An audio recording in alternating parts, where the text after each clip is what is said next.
New construction in Austin can be an incredible opportunity or a frustrating experience if you don't know what to expect. Now, in case you don't know me, I'm Shannon Mansion. I run a small real estate team with my husband Tyler, and we have helped over 100 clients to buy new construction homes around Austin, including ourselves. So in this video, I'm going to give you my top 10 warnings that I tell all of my clients before they sign a contract with any builder. Let's dive into it.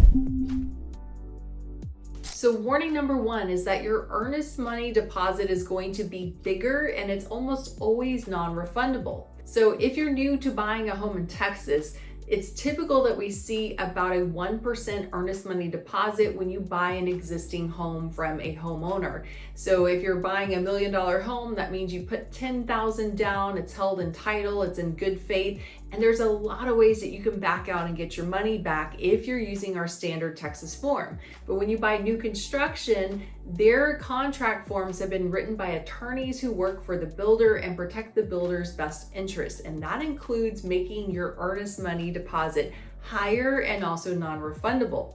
So for example, we recently helped a client buy a new construction home and their earnest deposit was $50,000. Now it was still about $1 million home, but that's an incredibly high deposit and it was non-refundable for any reason. So it doesn't mean that you shouldn't buy a new home, but I definitely warn people that you better love this home and you cannot change your mind or be wishy-washy a couple weeks later, because that money you put down, the builder is not going to give it back. Warning number two is that a lot of new construction communities also come with higher tax rates or with additional assessments. And these assessments can pay for the water, the sewer, the infrastructure, or future developments in the area. So to give you an example, there's a popular neighborhood in Dripping Springs called Heritage. We've helped some clients to build in there and they love it. But one thing we warn people about is that their tax rate looks really low. It's only around 1.7%, which is actually really great for the area. But it is part of a public improvement district or a PID, which means that homeowners there have to pay this additional monthly fee around $300 or so. It doesn't mean, again, that you shouldn't buy there, but you definitely need to know all of those pieces so you can calculate your monthly budget and make sure you can actually afford the house that you're getting into. We want to make sure you got your numbers straight from the get-go. Warning number three, I think, is super crucial, and I think a lot of agents don't warn their clients about this. But when you're looking at how much equity you're going to gain in this home in the future, it takes longer for newer construction homes to appreciate than older existing neighborhoods. Now, here's the reason why. People will often prefer to buy the new home that's pretty, it's shiny, it's new, it has a warranty. So as long as you're trying to sell your home and the builder is still in the community, their model's right there, they're selling your floor plan, everyone's going to look at your home when you try to sell it, and then they're going to go to the model home and get the builder deals, the incentives, and pick the new build. So if you're planning to buy in a new construction community, just make sure you're planning on staying there for several years. I always recommend at least 4 to 5 years. You want the builder to finish out the phases that they're in, move on to a new section. Over time, their prices will go up. But if you try to flip your home within a couple of years, you're usually going to end up losing money because you are still competing against that builder. Warning number four has to do with commute times. A lot of times when you're touring a home, you're out on the weekend, you're looking at the model home midday, mid-morning, so you might think this drive's not that bad, but you need to calculate what it's going to feel like when you're actually going to work. So look at Google Maps at 7:30 in the morning, 8 a.m., and then also look at it on the commute time home. Because most suburb areas outside the city, that's where you're going to find most of the new builds. And so you will be driving a little bit further into town if you have to work in downtown Austin. So just make sure you're calculating the commute based on the high traffic times to see if it's something that you can really be happy with in the long run. Warning number five has to do with lack of conveniences nearby. So as I just mentioned, most of the new builds will be on the outskirts of the city. That's where we have all the land and all of the growth. And so it takes a long time for the commercial development to catch up. There needs to be thousands and thousands of residents who are already living in the area before you start seeing grocery stores and shopping centers and restaurants popping up. So just make sure that even if you love the house and the neighborhood, where's the grocery store? Where are the restaurants at? Where is my kid's school going to be located? In some cases, our clients decide they don't want to live in a neighborhood, even though the neighborhood itself seems great, just because it's going to take them so long to get to the other places that they want to be. Now, if you have some patience though, things always grow and develop over time, and eventually those commercial areas making life convenient will gradually appear. Warning number 6 is in particular if you're building on a street where you were the first house on that street, or maybe you're going to be one of the first homes in the entire neighborhood. You will have to put up with construction for years to come.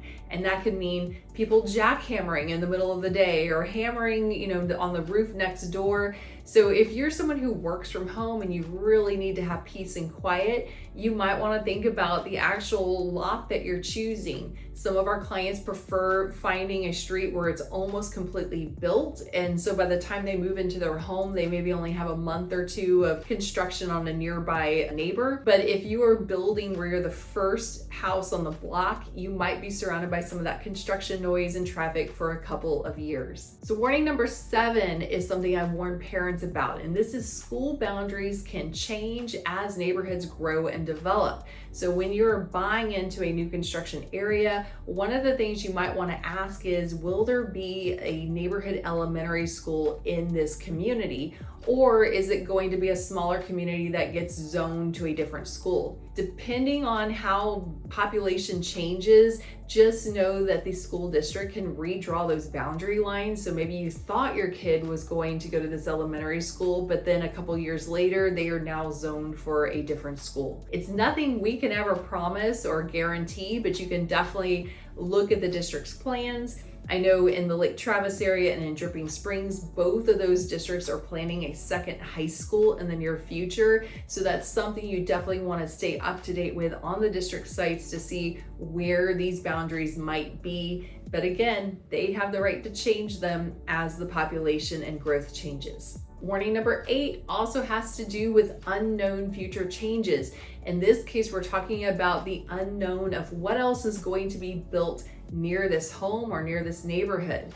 So especially, let's start at the house level first. You might be choosing a lot in a home that looks like it has this beautiful view behind you.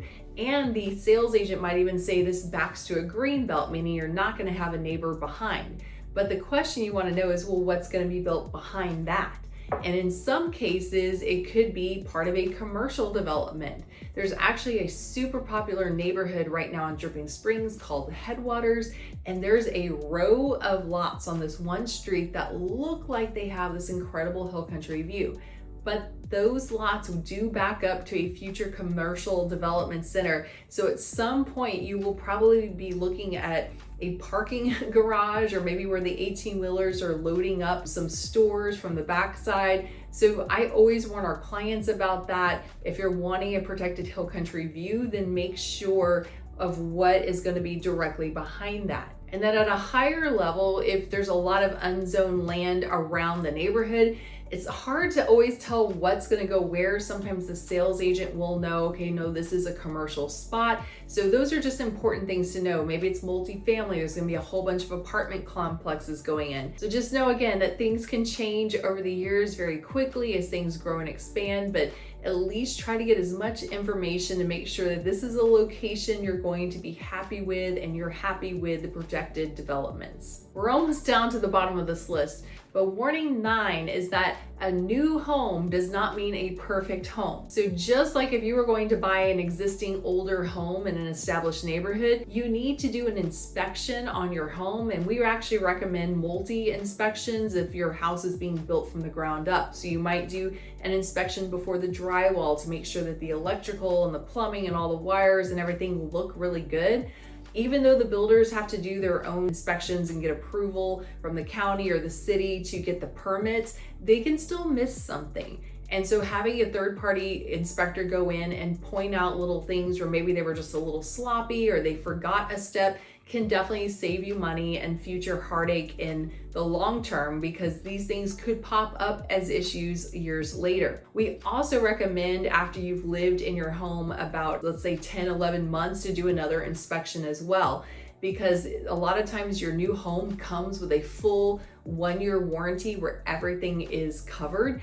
And after you've moved into the home and you started using the faucets and the plumbing and all these different things could go wrong and break again. So it's another opportunity to prevent future issues that could arise by getting the builder to cover it while it's under warranty. Last but not least, number 10 is your timeline to finish a home. Now, a lot of our clients buy move-in ready homes, which means you can close on that property usually within 30 to 45 days or so, but some homes could be further behind on construction. And in some cases, our clients choose to just pick a piece of land and then build from the ground up.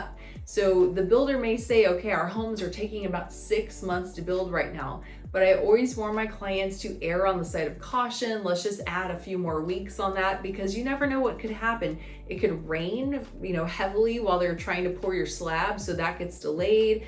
There could be some supply chain issue where they didn't get your flooring or your cabinets in. So you have to be pretty flexible with your timeline. If you're someone that has a hard stop, I have to be in my home by this date, then sometimes going with an inventory home that's already started under construction could be a much safer option. So there you have it. That is 10 warnings before you start signing a contract with any builder. And I'm not saying this to scare you at all. As I mentioned, the majority of our clients, and including myself, we love buying new homes. There's nothing quite like having a brand new home that no one has ever lived in, especially if you've been able to design it and pick out some features to make it unique. But we definitely want to make sure you're well prepared and know what you're getting into. I'm going to let you in on one final secret. If you're looking online right now for new homes in Austin, you're probably missing about 80% of what's actually out there. I have another video you can check out next that explains exactly why that is. And also, if you're ready to talk at some point about your new home journey, just click the link in my profile to book a quick call. I'm Shannon Manjan. I'll see you in the next one.